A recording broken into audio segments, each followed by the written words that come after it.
Laba. Hoi. Kaino mama. Section luko na sa nupase. Nung siri ne naman haling iladi aro. O marui ba thabang gini na piyo na Kari pibani. maru ba thaba. Kari maru ba thabo no. Adumay na mana hajan na chali si kyam yamage. Thobi ga thabam chake dong. Abung na gari pugre ya roi. Kai thabang no.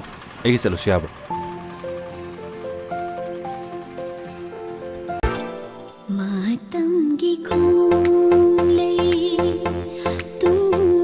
Ado nangona na thawam di piri dana mi le hobane ne kari wakhal no mi nangi dubo ada maroi ba thabak to thadoga angang sa dong na chin thiri do gai gino ba nai ngon da haijana isibo kai gino ba nang sa mayan dei khara tongan bra na khan bane nang na sak to am anu lo kanoi ngon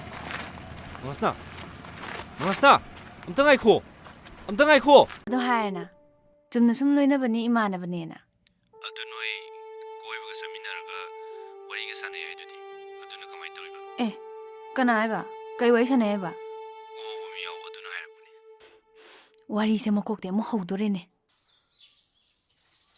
ngangai ore mikop ta khange